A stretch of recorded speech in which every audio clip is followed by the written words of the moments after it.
สมัยไงนี่คือมาไปจังสนาได้สโล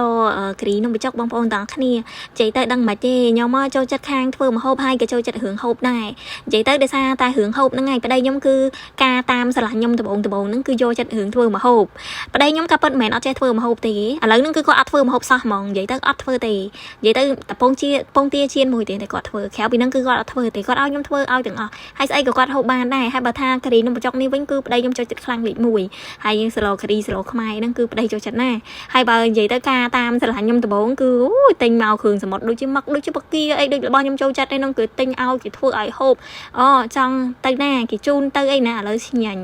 ឥឡូវអត់ទេដូចគ្រឿងសមុទ្រអីហ្នឹងគ្រាន់តែឃើញខ្ញុំទិញសិតអូសដៃចាញ់មកមិនទិញទេមកមិនទិញទេសិតអញ្ចឹងណាហើយដល់ពេលការស្រឡាញ់ដំបូងគឺយកចិត្តណាហើយដល់ពេលខ្ញុំសួរហើយចុះការពីដំបូងអីកមុំខ្លាំងម៉េះទិញគ្រឿងសមុទ្រគេហូបរហូតគាត់ថាការដំបូងគេគ្រាន់តែដាក់អន្ទាក់អូយប្រុសហើយសិតដាក់អន្ទាក់ទៀតនិយាយទៅមិនមែនថាតែជនជាតិណាទេសូមបើប្តីខ្ញុំជនជាតិមីយ៉ាម៉ានេះក៏អញ្ចឹងដែរគឺចេះដាក់អន្ទាក់ខ្ញុំតាំងពីដំបូងអញ្ចឹងហ្មងហើយអត់មានចេះភាសាខ្មែរអត់ចេះអីទេតែដឹងចរិតខ្ញុំថាចូលចិត្តគ្រឿងសមុទ្រគឺដាក់អន្ទាក់ហ្នឹងហ្មងហើយបើនិយាយទៅសើប្តីដែររឿងមហូបអីហ្នឹងគឺប្រពន្ធហូបអីគឺប្តីហូបហ្នឹងហើយនិយាយទៅគឺខ្ញុំដំបូងគឺខ្ញុំចូលចិត្តគ្រឿងសមុទ្រគាត់ក៏ប៉ិតគាត់អត់ចូលចិត្តទេតែគាត់ធ្វើឲ្យយើងហូបនិយាយទៅគឺចូលចិត្តយើងត្រង់ហ្នឹងហើយបើខ្ញុំវិញស្លូការីនេះខ្ញុំចូលចិត្តហើយប្តីខ្ញុំឥឡូវក៏ចូលចិត្តដែរ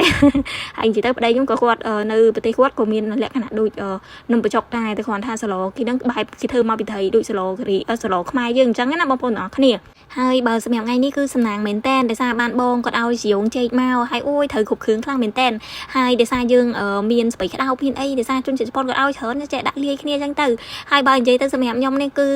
ឲ្យតែមានបន្លែគឺដាក់ហ្នឹងហើយបើសម្រាប់នៅនេះគឺនំបញ្ចុកគឺនំអីគឺយើងធ្វើខ្លួនឯងទាំងអស់អត់មានណាធ្វើឲ្យទេអត់មានតែរកទិញនៅទីផ្សារណាបានទេ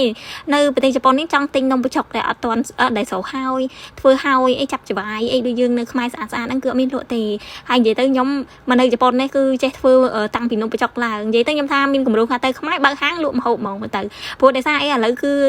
ស្រឡាញ់ខាងធ្វើម្ហូបនឹងខ្លាំងមែនតើហើយសិតទៅមានកំណត់ចង់ទៅរៀនធ្វើម្ហូបអីថែមទៀតនិយាយគ្រាន់ចង់មានកំណត់ទេណាតែគ្រាន់ថាឥឡូវហ្នឹងគឺយើងរៀនតាមបែបយើងធ្វើម្ហូបបែបងាយៗនៅផ្ទះសិនហើយបើនិយាយទៅខ្ញុំពិតជាយល់អារម្មណ៍ថាមានបងប្អូនគាត់ស្រីគាត់ចូលចិត្តធ្វើម្ហូបច្រើនហើយបើដូចខ្ញុំនេះទៅតែអាយុ20ជាងទេតែរឿងធ្វើម្ហូបបើយើងអត់ធ្វើគឺអត់ហូបហើយអញ្ចឹងគឺយើងត្រូវតែចេះធ្វើគ្រប់បែបយ៉ាងនិយាយទៅសរសើរខ្លួនឯងដែរអាចបានធ្វើម្ហូបបានប៉ុណ្នេះបើការមុនវិញអើយម្ហូបអីគឺអត់ចេះសោះហ្មងខ្ញុំ